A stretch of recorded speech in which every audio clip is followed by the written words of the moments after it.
नमस्कार दोस्तों, बहुत बहुत स्वागत है आपका यूपीएससी अनस्टॉपेबल में। आप हैं मेरे साथ, मेरा नाम है सुमित कुमार। और दोस्तों, जैसा कि आप जानते हैं कि शुक्रवार को एक बहुत ही ज़्यादा बड़ी और दुखद घटना हमारे देश में हुई। 3 ट्रेन का यहाँ पर एक बहुत बड़ा हादसा हुआ जिसमें लगभग 288 लोगों को अपनी जान गंवानी पड़ी, जो कि आंकड़े अभी तक आ चुके हैं। इसके बाद हो सकता है ये आंकड़ा और बढ़ जाए और जो घायल लोगों की संख्या है वो भी अभी शायद कुछ और वहां पर आपको देखने को मिल सकता है कि लोगों की संख्या और बढ़ सकती है। लेकिन यहां पर जो एक मुख्य सवाल जो बना हुआ था, एक जो मेन कारण बना हुआ था कि भाई किस वजह से घटना हुई, एक सबसे बड़ा क्वेश्चन मार्क था।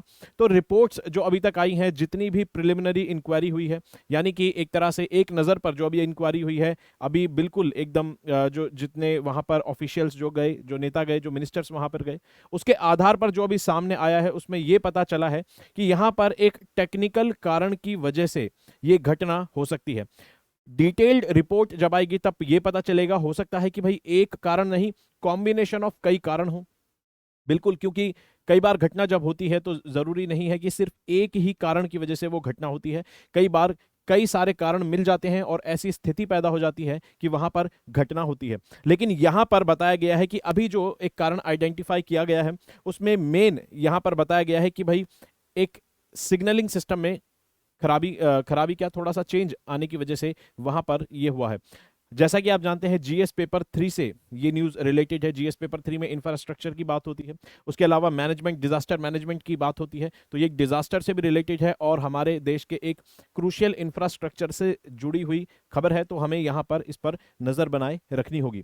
तो यहाँ पर जो बताई गई है खबर, वो बताई गई है कि कारण जो है वो है इलेक्ट्रॉनिक इंटरलॉकिंग सिस्टम में कुछ बदलाव होने की वजह से, सिग्नलिंग में कुछ यहाँ पर चेंजेस होने की वजह से ये दुर्घटना हुई है।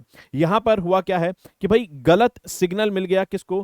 कोरोमंडल एक्सप्रेस। कोरोमंडल एक्सप्रेस चेन्नई की तरफ आ रही थी, ठीक है, कोलकाता से चेन्नई की तरफ आ रही थी और इसको गलत सिग्नल मिल गया और ये ट्रेन जो है एक ऐसे ट्रैक पर चली गई जहां पर पहले से एक मालगाड़ी खड़ी हुई थी, यानी कि एक मालगाड़ी खड़ी हुई थी, उससे जाकर ये टकरा गई, उसमें क्रैश हो गई।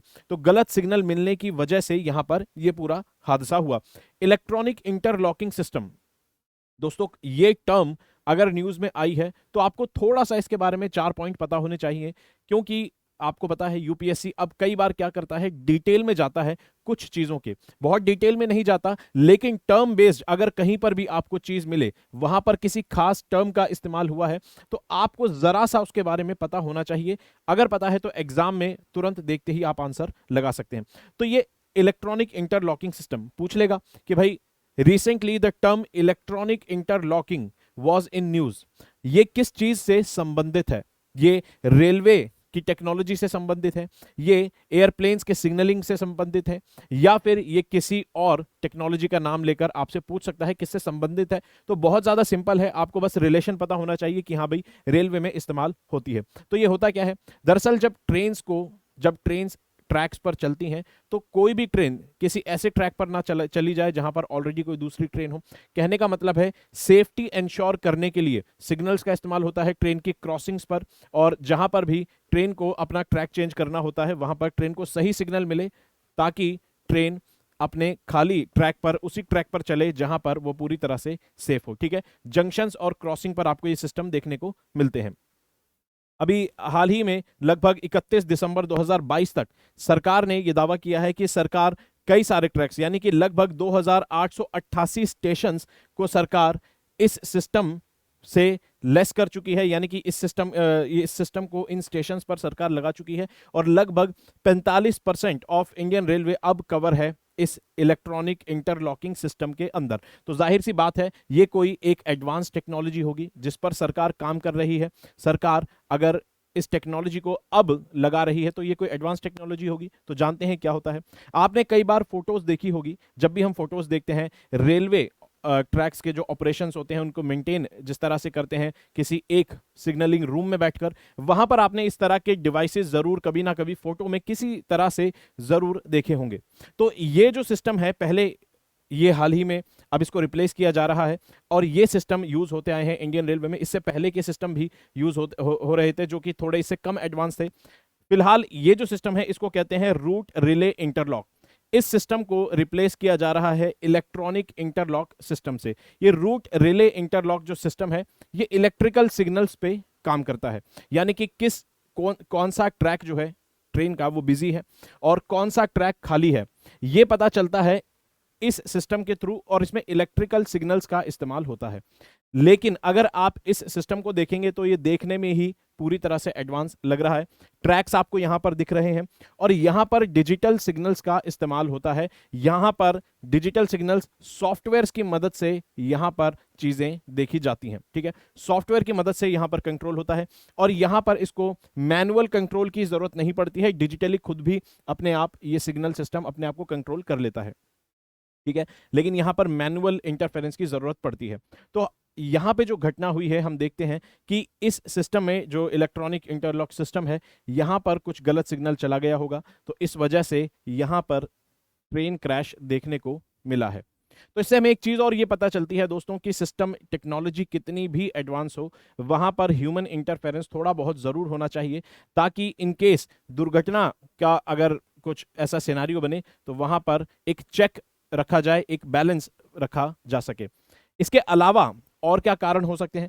अभी हाल ही में जो रिपोर्ट सामने आई है उसमें यह बताया गया है कि भाई जो ट्रैक्स जो थे यानी कि पटरियां थी रेल की, वो भी पार्शियली कोरोडेड थी, यानी कि वो भी पूरी तरह से अच्छी हालत में नहीं थी। वहां पर भी थोड़ा थोड़ा जंग लगा हुआ था, यानी कि ट्रेन के जो ट्रैक्स थे उसमें भी कुछ समस्या थी। साथ ही में आप जैसा कि ऑलरेडी जानते हैं, क्या लास्ट जो हमने इसमें न्यूज़ को कवर करा था लास्ट वीडियो के अंदर, उसमें भी ये बात कही थी कि कवच सिस्टम जो है उस पर क्वेश्चन मार्क लग रहे थे। अब ये बात पूरी तरह से क्लियर हो चुकी है कि ये वाला जो ट्रैक था चेन्नई से, जो ये ट्रैक है चेन्नई और बेंगलुरु को जोड़ने वाला कोलकाता से, इस पर अभी कवच सिस्टम नहीं इंप्लॉय किया गया है, कवच सिस्टम इस पर अवेलेबल नहीं है। कवच सिस्टम क्या होता है? रेलवे ने बनाया है कवच सिस्टम इंडिया में इंडिजिनसली। इसमें क्या होता है, दो ट्रेन्स अगर एक दूसरे के ऑपोजिट आ रही हैं तो उनमें लगभग 200 मीटर की दूरी पर ही यह सिस्टम ऑटोमेटिक ब्रेक्स लगा देगा। यानी कि दो ट्रेन्स अगर आ रही हैं और ड्राइवर अगर ब्रेक उस पर नहीं लगा पाता है किसी कारण, तो ये जो सिस्टम है अपने आप ही दो ट्रेन्स 200 मीटर से ही ये अपने आप को रोक लेगा और यहां पर ट्रेन्स को ब्रेक लगा देगा। तो ये सिस्टम भी अवेलेबल, कवच सिस्टम भी इस ट्रैक पर अवेलेबल नहीं था। तो आप देख सकते हैं कि कॉम्बिनेशन ऑफ कारण, अगर कवच सिस्टम अवेलेबल होता तो हो सकता है कि ट्रेन का अपने आप ऑटोमेटिक ब्रेक लग जाता दूसरे ट्रैक पर, अगर ट्रेन गई है और किसी खड़ी हुई मालगाड़ी में टकराई है। तो यहां पर हमें देखने को मिलता है, ठीक है। उसके अलावा 2022 की जो सीएजी की रिपोर्ट है, 2022 की सीएजी की रिपोर्ट बताती है कि कई बार ऐसा होता है कि देखा गया है कि जब किसी भी एक्सीडेंट की या किसी भी खराबी की रिपोर्ट सबमिट होती है, इंक्वायरी जब होती है ट्रैक्स के मेंटेनेंस की, तो जब रिपोर्ट बनाई जाती है तो यहां पर 63% केसेस में जो इंक्वायरी रिपोर्ट है वो टाइम पर सबमिट नहीं होती है। टाइम पर रिपोर्ट सबमिट नहीं होती है 63% केसेस में, और लगभग 49% केसेस के अंदर अथॉरिटीज जो हैं वो ही रिपोर्ट को एक्सेप्ट करने में डिले कर देती हैं। तो इसका मतलब क्या है? इसका मतलब यह है अगर टाइम पर ही अगर आप रिपोर्ट सबमिट नहीं करेंगे, एक्सेप्ट नहीं करेंगे, तो भाई मेंटेनेंस का काम भी टाइम पर नहीं होगा। जब मेंटेनेंस का काम टाइम पर नहीं होगा तो ट्रैक्स की, इक्विपमेंट्स की और बाकी जितनी मशीन्स हैं उनकी हालत और खराब होती जाएगी। तो इसीलिए बहुत जरूरी है कि अगर आपको सेफ्टी इंश्योर करनी है तो आप टाइम पर रिपोर्ट्स को सबमिट करें, रिपोर्ट्स को एक्सेप्ट करें।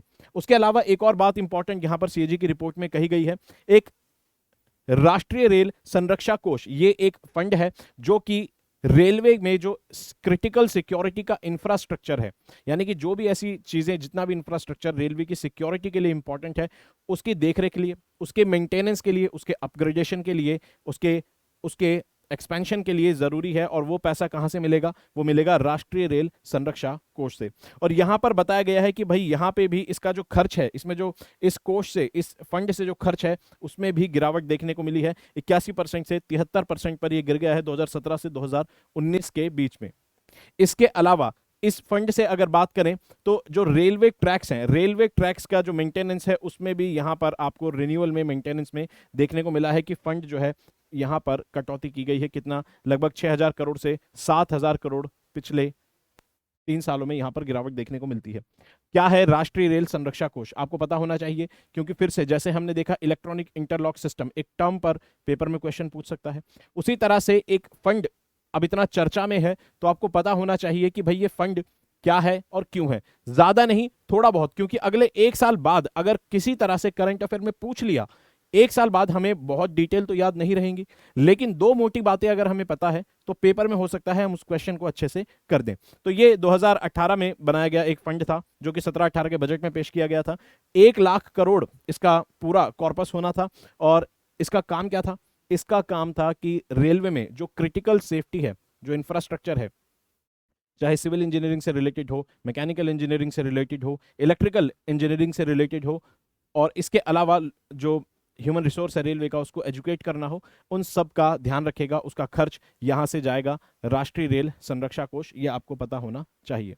इसके अलावा सीएजी ने बोला है कि भाई यहां पर जो मॉनिटरिंग है मैकेनिज्म की स्ट्रांग हो, उसके अलावा जो रिपोर्ट्स हैं टाइम पे सबमिट हो, टाइम पे उन पे इम्प्लीमेंटेशन हो, और चीज़ों को सही से मेंटेन किया जा सके, रिकमेंडेशन दी है।